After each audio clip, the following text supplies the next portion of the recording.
है कैटलिस्ट। तो बेटा डी ब्लॉक चैप्टर में जब पूछा जाएगा ना डी ब्लॉक वाले कैटलिस्ट क्यों है, तो आंसर एग्जामिनर देखेगा variable oxidation state. D block में वेरिएबल ऑक्सीडेशन स्टेट है इसलिए कैटलिस्ट है। तो यहां याद रखना है वेरिएबल ऑक्सीडेशन स्टेट। भैया प्रूफ भी करना पड़ेगा कैसे वेरिएबल ऑक्सीडेशन स्टेट की वजह से कैटलिस्ट है। तो एनसीईआरटी में एक इक्वेशन दे रखी है S2O8-2 plus iodide ion giving you iodine in presence of ferric ion plus SO4-2।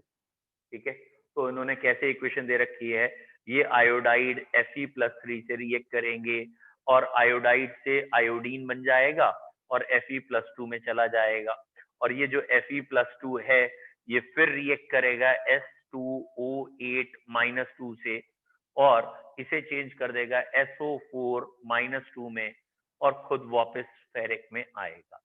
क्योंकि इस आयरन में +3 से +2 और फिर दोबारा +2 से +3 आसानी से जा सकता है, ये काम आसानी से हो सकता है और दोबारा ये इसमें चला जाएगा, इसलिए ये कैटलिस्ट की तरह काम कर रहे हैं।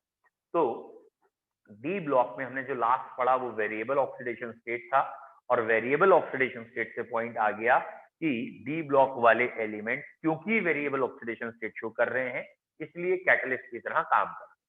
जबकि सरफेस केमिस्ट्री में अगर कोई पूछता है कि कैटलिस्ट क्या है, क्यों काम करते हैं, तो वहां आंसर होता है कि एक्टिव साइट ज्यादा है, डी ब्लॉक के सरफेस पे एक्टिव साइट ज्यादा है, इसलिए निकल हुआ या क्रोमियम हुआ ये अधिकतर कैटलिस्ट में दिखते हैं। तो डी ब्लॉक वाले कैटलिस्ट में क्यों दिखते हैं, सरफेस केमिस्ट्री का आंसर है मोर एक्टिव साइट।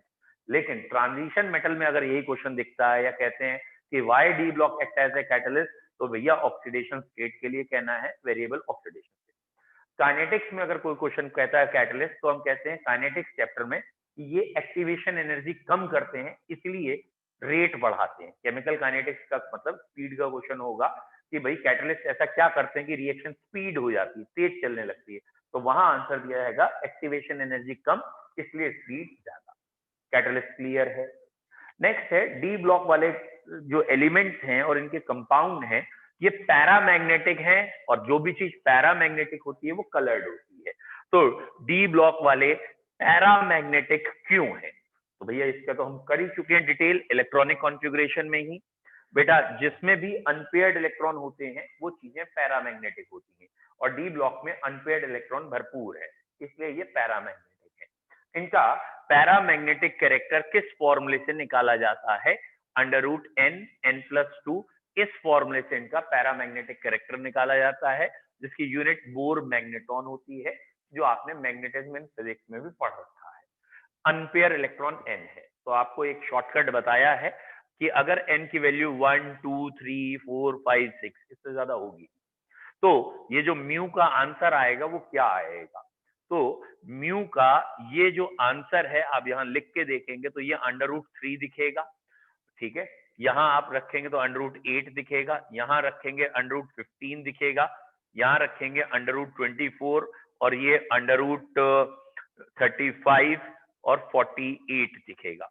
तो मैं अपने दिमाग में क्या करते जा रहा हूं जिससे मैं बिना रखे आपको बता रहा हूं, परफेक्ट स्क्वायर से एक नंबर कम कर रहा हूं, 4 से एक कम 3, 9 से एक कम 8 और 16 से एक कम, 25 से एक कम, 36 से एक कम और 49 से एक कम, परफेक्ट स्क्वायर से एक कम कर रहा हूं। क्यों, क्योंकि यहाँ का जब आप इसे सॉल्व करेंगे ये 1.732 आएगा।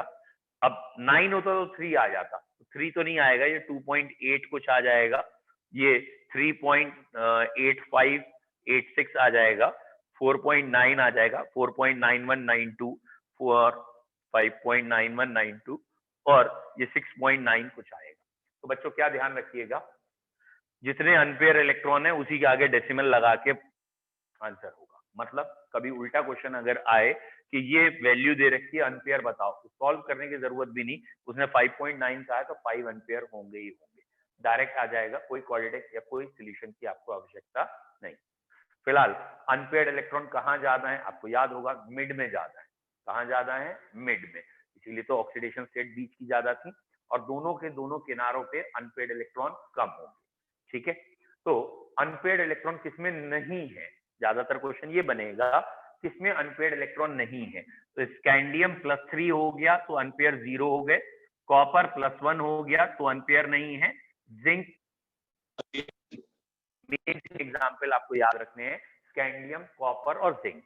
दोनों में, तीनों में अंतर क्या है कि स्कैंडियम में तो बेटा यहाँ पे है 3D 0, ठीक है, यहाँ है 0, और इन दोनों में है D10। तो D10 में एम्पियर 0 होंगे और D0 में भी एम्पियर नहीं है, तो दो याद रखने हैं। बोलो बच्चों, क्लियर है आपको यहाँ तक? ठीक है, कोई डाउट है किसी बच्चे को? बोलो। Unpaired electron clear?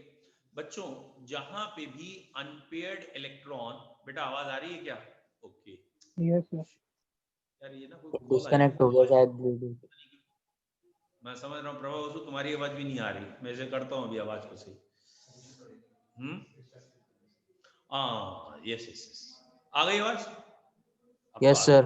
तुम्हारी आवाज मुझे अभी भी ना आई। तुम लोग भी कुछ बोलो जरा, तुम्हारी आवाज आए। Hello sir. हेलो। तुम्हारी आवाज, ये बड़ी दिक्कत है, कोई कॉल कर दे बीच में कहानी खराब हो जाती। चलो यहाँ तक क्लियर है? ओके, तुम्हें तो आवाज आ रही है ना मेरी, तो तुम एंजॉय करो, मुझे नहीं आ रही तुम्हारी। ठीक है, ठीक है, मैं भी आपसे सुन भी नहीं रहा हूँ, तो आप जो भी आंसर देना हो लिख के देंगे।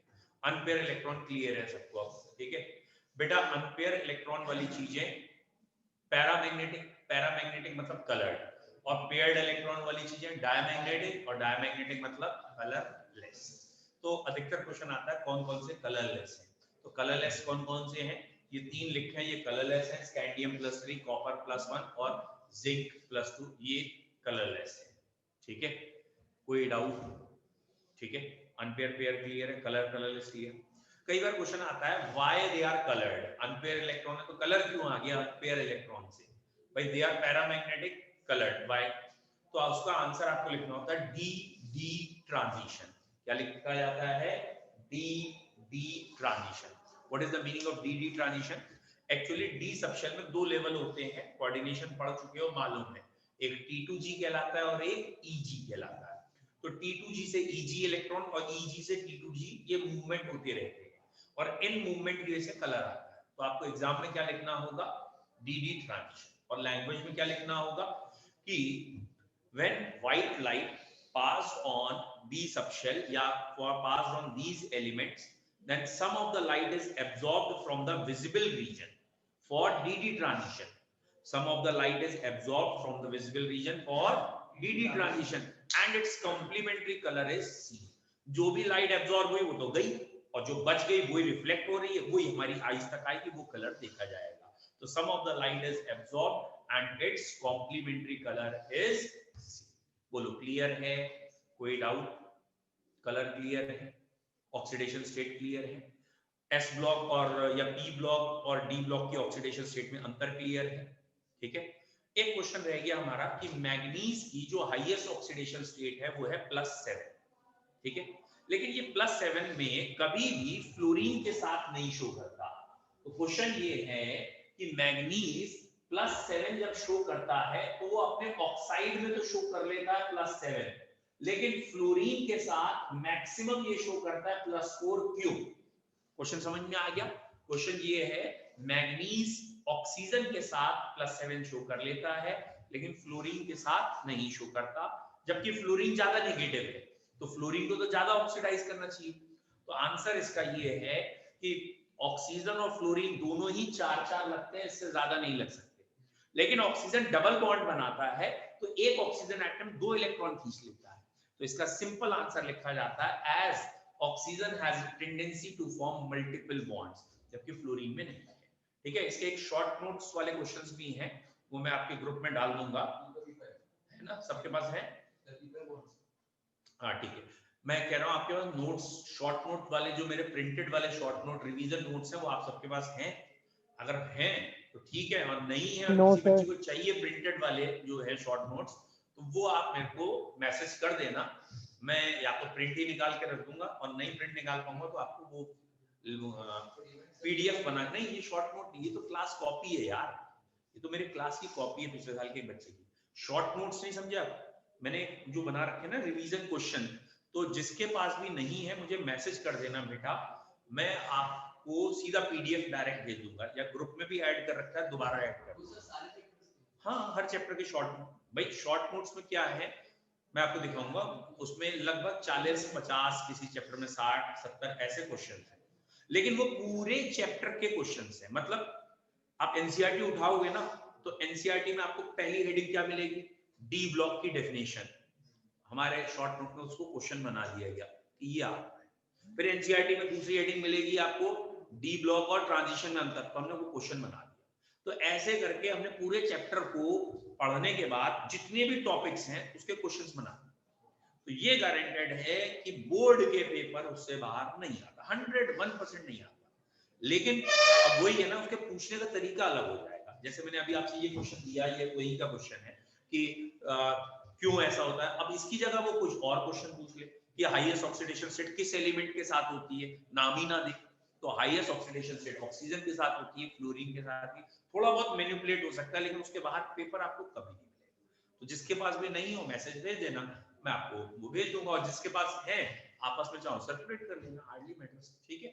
उसमें वो प्रिंटेड है, पूरे टाइम है, उसमें आपको कुछ भी वो नहीं है, मिस्टेक नहीं होगी, ठीक है। तो ये हो गया डी ब्लॉक के एक और कैरेक्टर, जिसको हम कलर मैग्नेटिक प्रॉपर्टी कहते हैं। अब डी ब्लॉक के एक दो छोटे छोटे कैरेक्टर और सुन लीजिए पहले, कि डी ब्लॉक वाले एलिमेंट सेंट्रल मेटल की तरह काम करते हैं कॉम्प्लेक्सेस में। जो बच्चे पूरा कोऑर्डिनेशन पढ़ चुके हैं उन्हें तो समझ में आ ही रहा होगा कोऑर्डिनेशन केमिस्ट्री क्या है। बेटा कोऑर्डिनेशन केमिस्ट्री तो मालूम ही नहीं है सब बच्चों को। तो कोऑर्डिनेशन केमिस्ट्री जैसे K4FeCl6 कॉम्प्लेक्स है, तो यहाँ आयरन बीच में है, तो जनरली कॉम्प्लेक्स कंपाउंड, ये वाले कंपाउंड जिन्हें कॉम्प्लेक्स कहते हैं, इसमें बेटा डी ब्लॉक के एलिमेंट होते हैं। ये डी ब्लॉक का एलिमेंट है, काहे, बाकी कोई क्यों नहीं है, इसका रीजन क्या है। तो बच्चों इसका रीजन है 3। एनसीईआरटी में 3 पॉइंट दिए, तीनों याद होने चाहिए। पहला पॉइंट होता है कि इट हैज स्मॉलर साइज, इसका साइज s ब्लॉक से छोटा है, जिसका साइज छोटा वो इलेक्ट्रॉन जल्दी ले सकता है।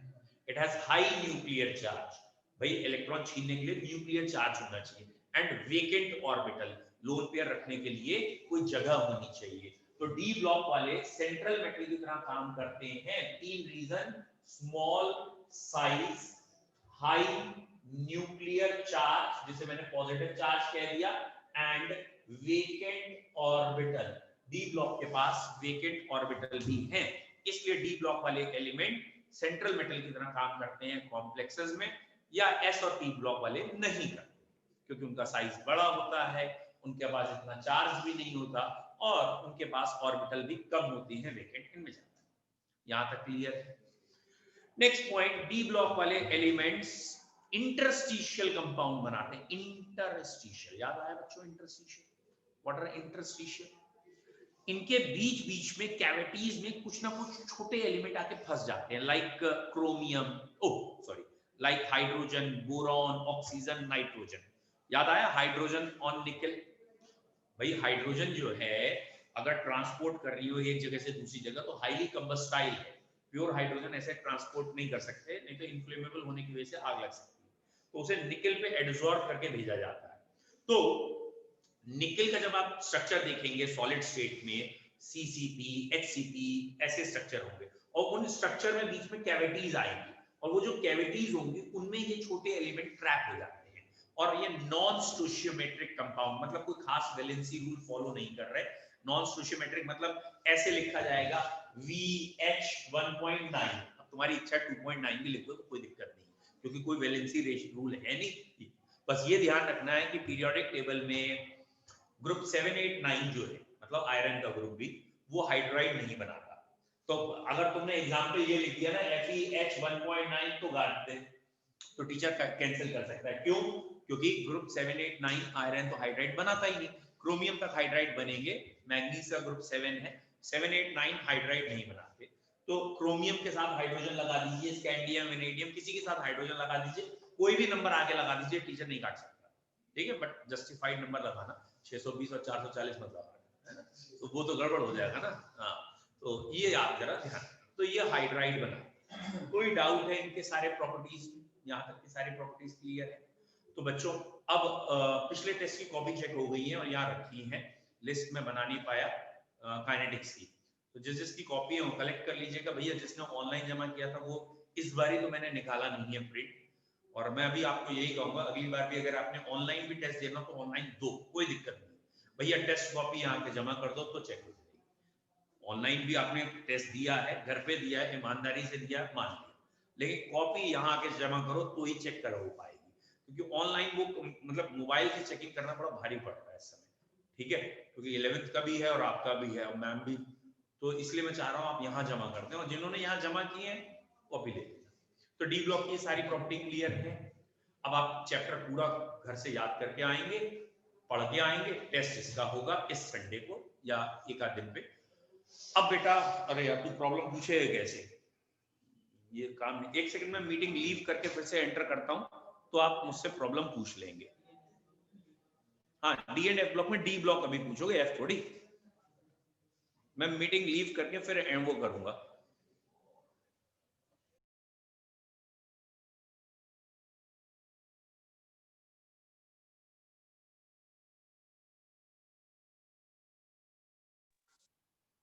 ठीक है, तो बच्चों मैंने लीव करके फिर से आ गया हूं। बेटा प्रभा वसु, यस सर। अब पूछिए क्वेश्चन। अब मुझे आपकी आवाज आ गई। सर 13th और 14th क्वेश्चन बता दीजिए। 13th एंड 14th बेटा इन्होंने क्वेश्चन नंबर बोले हैं। बुक लाया कोई बच्चा? वेरी गुड, दे दो जरा मुझे। देखिए बेटा, इनका 13th क्वेश्चन है। Thank you. अरे वाह बेटा, ये MTG बुक है और इसमें पिछले साल के क्वेश्चन हैं, तो इसमें इन्होंने 13th कहे हैं। पहला है write the formula of oxoanion, ये एक और प्रॉपर्टी अभी बता देता हूं, which show oxidation state equal to group number. एक बार पूरा ही बताता हूं। पहला पॉइंट, डी ब्लॉक में ग्रुप नंबर कैसे निकाले जाते हैं। तो डी ब्लॉक में ग्रुप नंबर निकालने का तरीका होता है n-1 डी के इलेक्ट्रॉन और n s के इलेक्ट्रॉन का एडिशन। इन दोनों का एडिशन करके ग्रुप नंबर बताए जाते हैं। जैसे क्रोमियम का कॉन्फ़िगरेशन अधिकतर बच्चों को याद होता है क्योंकि ये एक्सेप्शन है और ये कॉन्फ़िगरेशन है। तो क्रोमियम का ग्रुप नंबर दिख गया, ये 5 और ये 1 मिला के 6 हो गया, तो क्रोमियम का ग्रुप नंबर 6 है। What is the meaning of oxoanion? Oxoanion बेटा ये मैंने लिखा है CrO4 -2। अब ये मैं अपनी प्रीवियस नॉलेज से बता रहा हूं, धीरे धीरे आपको भी याद हो जाएगा कि यहां मैंने लिखा CrO4 -2, माइनस का मतलब एनाइन है और सिर्फ ऑक्सीजन लगा हो तो ऑक्सोएनाइन। और यहां मैं अगर इसको X लिख के इसका ऑक्सीडेशन स्टेट निकालूंगा तो ये ऑक्सीडेशन स्टेट 6 ही आएगा, क्योंकि मैंने लिखा ही ऐसा कंपाउंड है। तो ये ग्रुप नंबर 6, ऑक्सीडेशन नंबर 6। तो उन्होंने क्वेश्चन ये पूछा था बेटा आपसे, write the formula of an oxoanion of chromium. Chromium के ऑक्सोएनाइन का फॉर्मूला बताइए, in which it shows oxidation state of chromium या equal to the group number। तो पहले आपको ग्रुप नंबर पे पहुंचना है कि क्रोमियम का ग्रुप नंबर ये है। अब आपको जो आंसर लिखना है, मतलब आपको एग्जाम में सिर्फ ये वर्ड लिखना है। हाँ, आप ये भी वर्ड लिख सकते हैं Cr2O7 -2, ये भी ऑक्सोएनाइन ही माना जाएगा, यहाँ पे भी क्रोमियम 6 में ही है। लेकिन मान के चलो कोई भी क्वेश्चन एनसीईआरटी की थ्योरी के बाहर नहीं होता, घुमा के पूछा जाता है। ऑक्सोएनाइन भी एनसीईआरटी ने एक हेडिंग दे रखी है, लेकिन वो अंडरस्टूड हेडिंग है इसलिए मैंने ज्यादा डिस्कस नहीं की। 14 है राइट द फॉर्म। बेटा 14 अब आप खुद कर लेंगे क्योंकि 14 में भी सेम कॉन्सेप्ट है, बस मैग्नीज का पूछा है। तो मैग्नीज का कॉन्फ़िगरेशन ये होता है और आउटर मोस्ट में 7 हो गए, और 7 मतलब ग्रुप नंबर 7 आ गया। आउटर मोस्ट कहने मतलब इन दोनों का एडिशन 7 हो गया, ग्रुप नंबर 7 आ गया। और इसको आप MnO4 -1 लिखेंगे तो 7 दिख जाएगा। ये X हो गया, 4 2 8, 8 में बन गया 7। बेटा अब आप चाहें तो ये किताब उठा सकते हैं, लेकिन हाँ ध्यान रखना इस साल आपके कोर्स में KMnO4 और K2Cr27 शायद हटा दिए गए, तो KMnO4 और K2Cr27 के क्वेश्चन आप ज्यादा ना पढ़ें, चल जाएगा। और जिन बच्चों ने कंपटीशन भी देना है या इच्छा है पढ़ सकते हैं, क्योंकि हमने पिछली बार पूरा पढ़ाया शायद। वॉट एवर, KMnO4 K2Cr27 छोड़ के बाकी कोई भी क्वेश्चन हो वो करिए, और लेंथेनॉइड एक्टिनॉइड हम कल से शुरू करेंगे। 20 और 23 बता दीजिए। एक मिनट, 20 बेटा एक सेकेंड है, जस्ट अ सेकेंड। इनका अगला प्रॉब्लम है question number 20, calculate spin only. मैंने आपसे कहा ना हमारे कोर्स में तो सिर्फ √n+2 फॉर्मूला और कोई नहीं है। Spin only of cobalt +2, right the electronic configuration of these two. तो बच्चों इसका जो कंसेप्ट पूछा गया है इस समय वो ये कि कोबाल्ट जो है, जो एलिमेंट कोबाल्ट है उसका कॉन्फ़िगरेशन और कोबाल्ट +2 का कॉन्फ़िगरेशन बताओ और +2 का मैग्नेटिक मोमेंट बताओ स्पिन ओनली। तो कोबाल्ट का कॉन्फ़िगरेशन जब आप एग्जाम में लिखेंगे तो आप ऐसे लिखेंगे आर्गन, और आपकी इच्छा है कि आप 3D पहले लिख दें या 4s, बट आर्गन के बाद भरा 4s जाता है और बाद में 3D भरा जाता है, ये है कोबाल्ट। और कोबाल्ट +2 पूछा है तो जरा ध्यान रखना इलेक्ट्रॉन ये निकलेंगे क्योंकि ये आउटर मोस्ट है, ये नहीं निकलेंगे। तो ये तो हो गया दोनों के कॉन्फ़िगरेशन। अब कोबाल्ट हो चाहे +2 हो, दोनों में 3D7 है। बेटा जब तुम 3D7 दिखाओगे तो आपको हुंड रूल याद होगा, पहले एक एक करके इलेक्ट्रॉन भरे जाते हैं, फिर पेयरिंग की जाती है, और 3D7 में 3 अनपेयर है। और अगर 3 अनपेयर हैं तो ये फॉर्मूला लिखना पड़ेगा, ये स्पिन ओनली मैग्नेटिक मोमेंट देता है, और यहाँ n की वैल्यू 3 लगाएंगे। आपको बताया था 3 लगाया तो 3 पॉइंट समथिंग आंसर आएगा, तो √15 आएगा, ये सॉल्व करके देखिएगा, और 3.8586 कुछ ऐसा आंसर आएगा। ये आपका 20 हुआ। अगला है 23। बेटा 23 है रिड्यूसिंग एजेंट का बिहेवियर, कि कौन सा रिड्यूसिंग एजेंट अच्छा है। रिड्यूसिंग एजेंट 3 एनर्जी पे डिपेंड करता है, कौन कौन सी। अगर कोई मेटल है तो मेटल से पहले चेंज होता है सब्लिमेट होके गैस में, गैस से चेंज होता है आयोनाइज में, और आयोनाइज 1 या 2 जो भी है, और आयोनाइज होने के बाद एक्वस सॉल्यूशन में। तो 3 एनर्जी लग जाती हैं, sublimation, ionisation first and second, और हाइड्रेशन। जब भी हाइड्रेशन इन सबको ओवरकम करेगी तो वो रिड्यूसिंग एजेंट अच्छा होगा, या ये कहें उसका रिडक्शन पोटेंशियल माइनस में ज्यादा होगा, वो अच्छा रिड्यूसिंग एजेंट है। तो यहाँ क्वेश्चन है which of the following is strongest reducing agent in aqueous medium for chromium iron. तो बेटा क्रोमियम का देखिए ध्यान से, क्रोमियम +2 रिड्यूसिंग एजेंट मतलब +3 में जाना, तो क्रोमियम +2 से +3 यानी नीचे वाली वैल्यू दे रखी है, नीचे वाली क्या है -0.41 है और +0.77 है, और मैंने कहा रिड्यूसिंग एजेंट वो अच्छा होता है जिसकी वैल्यू माइनस में हो, तो -0.44 या 0.41 है, तो chromium is good reducing agent. क्यों? क्योंकि +3 से +2 जाना मुश्किल है, मतलब +2 से +3 आसानी से जाएगा, ऑक्सीडेशन होगा, रिड्यूसिंग एजेंट, तो आंसर क्रोमियम है। इसका सेकंड पार्ट है which is more stable ion इन +2 में कौन रहना चाहता है, तो साफ दिख रहा है एक वैल्यू प्लस में सबसे ज्यादा है 1.97, तो 1.97 जो वैल्यू है वो किसके लिए है बेटा, +3 से +2 के लिए है, तो +3 से +2 कोबाल्ट 1.97 में आना चाह रहा है। Is it clear? और कोई डाउट? सर एक और है सर, 27 का सेकंड पार्ट।